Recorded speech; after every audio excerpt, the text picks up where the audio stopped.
चलिए, तो सबसे पहले मैं आपको मिलवाती हूँ अपनी बिटिया रानी, सबसे नटखटी, सबकी जान। ये है मायरा, पूरे परिवार की, पूरे मोहल्ले की रौनक है। ये जिधर से निकलती है ना, मायरा मायरा का नाम शुरू हो जाता है। इतनी चुलबुली, इतनी नटखटी है ना, इसकी बातें तो क्या ही बोलना मैं आपको, एकदम हाजिर जवाब। मैं वॉइस तो नहीं डाल पा रही हूँ क्योंकि ये वीडियो बनाया हुआ है, और सजने संवरने का इतना शौक़ है इन दोनों भाई बहनों को फ़ोटोशूट का। मेरा बेटा वैसे तो है ये देवरानी की बेटी, लेकिन क्या ही बोल दूँ आपको, बहुत शौक़ है ये दोनों भाई बहनों की जोड़ी, तो क्या ही बोलना, भगवान नजर न लगाए किसी की। ये मेरी बेटी तैयार हो गई है, इसका शूट किया है इसने राजस्थानी लुक देके।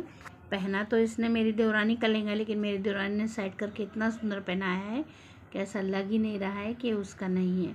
और ये है महादेव की दीवानी।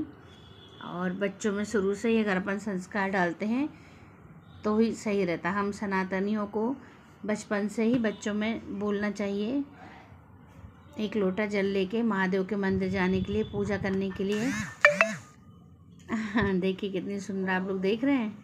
ये हम लोगों ने उसके बर्थडे पे सभी लोगों ने स्टेटस रखा हुआ था, सबसे पहले ये शेयर कर देती हूँ। उसके बाद हम लोगों ने बनाया खाना। ये देखिए बना रही हूँ छोले पनीर की सब्ज़ी है ये। और सुहागन करने वाले हैं हम लोग। सुबह के टाइम में रात को केक काट करेंगे। ये केक है, ये सॉरी खीर है, खीर बनाई थी।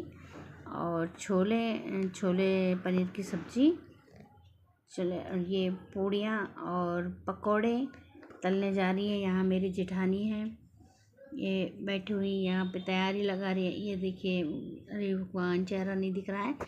बन गया है खाना और सुहागनें आ गई हैं, खाना खाने के लिए बैठी हैं। 21 सुहागनें की थी हम लोगों ने। ये मेरी जेठानी का बहुत मन था, मेरी दोनों दादी सास सुहागनी ख़त्म हुई है, तो उसका बहुत मन था कि सुहागन करने का। ये मैं खड़ी हुई हूँ, पूरा दिख नहीं रही हूँ, देखिए बताइए। ये मेरी ननद रानी है जो खाना परस रही है। ये मोहल्ले की सारी लेडीज़। और बहुत अच्छा लगा, मतलब ऐसे ही कुछ सेलिब्रेशन करना चाहिए। लगा केक वेक तो हर कोई काट देता है, हाँ चलो ठीक है कॉमन, लेकिन इस तरह के कुछ करना चाहिए बर्थडे वगैरह पे। बड़े लोगों का आशीर्वाद रहता है, पूर्वजों का आशीर्वाद रहता है।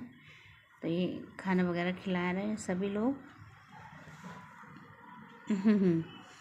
तो आप लोग क्या बोलते हैं, क्या ये सही है आप लोगों के हिसाब से कि शाम को सिर्फ केक कट कर लेना और बच्चों को, देखिए जैसा हम करेंगे ना बच्चे देखेंगे वैसे ही करेंगे। हम लोग सत्यनारायण की कथा भी कराते हैं बर्थडे पे। सुबह सत्यनारायण की कथा करा के सेलिब्रेट करो, या किसी मंदिर में प्रसाद चढ़ा के सेलिब्रेट करो। सबसे पहले मंदिर जाओ, भगवान को धन्यवाद दो जो आपको ज़िंदगी दी हुई है, उसे और बेहतर बनाने के लिए प्रार्थना करो। यही सबसे बड़ा सेलिब्रेशन रहता है। ये केक कटना ये हमारा अपना है कि हम उसको सेलिब्रेट करने के लिए, बच्चों की खुशी होती है। आजकल तो ये कॉमन हो गया है केक वगैरह काटना, लेकिन हम लोगों ने आज गुलगुले भी बनाए थे, क्योंकि पहले बर्थडे पे जो हमारा बर्थडे हुआ है, आज मैं 50 ईयर की हो गई हूँ, तो मम्मा का यही रहता था, गुलगुले बना लेना और ऊपर से डाल देना, फिर लूटना। वो सेलिब्रेशन भी बहुत अलग ही था उसका, तो मतलब आप लोग भी जानते होंगे, देखने वाले बोल ही नहीं सकते, उसका तो कुछ है ही नहीं। और नेक्स्ट ये सुहागनें होने वाली हैं, बस उसके बाद हम लोगों ने खा लिया है खाना। उसके बाद हम लोगों ने सुहाग का सामान दिया और पैसे दक्षिणा वगैरह दे के पैर छू के सुहागनों का आशीर्वाद लिया। ये मेरी देवरानी है और ये मेरी बहन भी है, देवरानी भी है। हम दोनों की शादी एक ही घर में हुई है। वैसे तो है ये काकी सास की बहू, लेकिन हम लोगों की फैमिली ऐसी है कि पता नहीं चलता है और ऐसा लगता है हम लोग एक ही हैं। वो तो कहने के लिए है कि काका सास की बहू है, तो ऐसा ही हर फैमिली को रहना चाहिए। जब हम लोगों के यहाँ काम होता है तो समझ नहीं आता है कौन क्या कर लेते। ये मेरी सासू माँ थी जो पीछे निकल गया है ना। ये मेरी सासू माँ भी बहुत अच्छी हैं।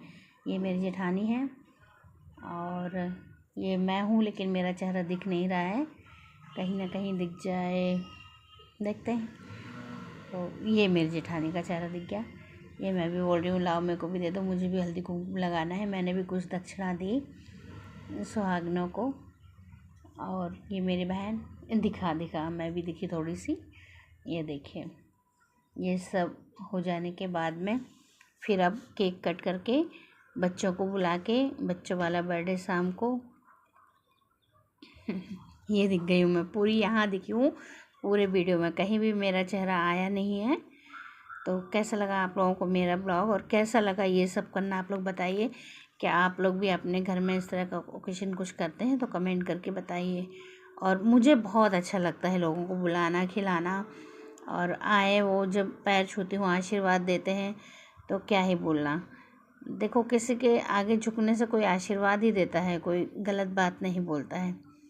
इसलिए पैर बच्चों को भी सिखाएं, बड़ों के आगे झुकना, पैर छूना, उनका आशीर्वाद लेना। जब अपन करते हैं तो बच्चे भी करते हैं। मेरे बच्चे सभी, मतलब ऐसा नहीं बोलती हूँ, लेकिन हाँ, दादा दादी को जब भी निकलेंगे दादा दादी के पैर छू के निकलना। या नीचे गए भी हैं, मैं सेकंड फ्लोर पर रहती हूँ, तो भी दादा दादी के पैर छूना। मेरे हस्बैंड की भी आदत है, जब वो सुबह ड्यूटी जाते हैं तो अपने मम्मी बैठी रहती हैं बाहर, तो उनके पैर छू के जाते हैं।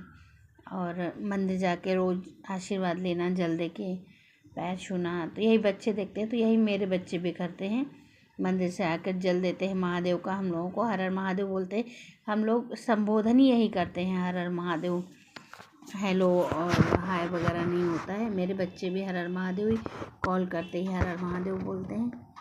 और ये मेरी बहन जो मेरी देवरानी है, देवर से शादी हुई है। तो बताइए आप लोगों को कैसा लगा मेरा ब्लॉग। इस तरह से बर्थडे के आप लोग मनाना चाहेंगे कभी? ये देखिए, मुझे बनाना तो आता नहीं, बस एक कोशिश कर रही हूँ बनाने की। आप लोगों के प्यार और सपोर्ट के बिना तो कुछ भी नहीं है। जब तक आप लोग अपना प्यार और सपोर्ट नहीं देंगे कुछ नहीं हो सकता। अभी तो मेरे वीडियोस पे 1-2 व्यू ही आते हैं, लेकिन मैं कोशिश करती रहूँगी, देखते हैं। और मैं तो बोलती हूँ, अगर आप लोग भी घर में बैठे रहते हैं तो कुछ ना कुछ कोशिश करते रहिए। मेरा दूसरा चैनल भी है, पंडित प्रदीप जी मिश्रा, मैं लिंक शेयर करूँगी, तो उस पे। और उनका भी बहुत है, एक लोटा जल हर समस्या का हल वो बोलते हैं। महादेव की भक्ति को जगाया है उन्होंने। तो आप लोग मेरे उस चैनल को भी प्यार दीजिए, मैं लिंक शेयर करूँगी इसके ऊपर, तो देखिए प्लीज़। और फिर उसके बाद में सब सुहागनों का होने के बाद जो दादी सास के नाम की जो हम लोगों ने थाली निकाली थी, वो रखी थी कि गाय का इंतज़ार कर रहे थे, लेकिन अचानक ही गाय भी आ गई। और फिर देखिए हम लोगों ने उसे खाना खिलाया। खुशी होती है अगर आप एक नियम लेके चलते हैं कि हाँ, गाय को कहाँ ढूंढने जाएंगे, नहीं मिल रही है, अचानक से आ जाए। और गौ माता ने पूरा खाना खा लिया। ऐसे तो वो सब्जी नहीं खाती थी, लेकिन सब्जी वगैरह भी पूरी थाली खा के साफ करके फिर थाली में पानी दिया, तो पानी भी पी कर गई। तो बहुत अच्छा लगा उस दिन, सारा काम बहुत अच्छे से हो गया हम लोगों ने। अब चलो, इस काम को करते करते हमें बजा था, हम लोगों ने स्टार्ट किया था 8 बजे से, और 11:30 बजे का टाइम दिया था, लेकिन 11:30 बजे तक तो नहीं हो पाया था।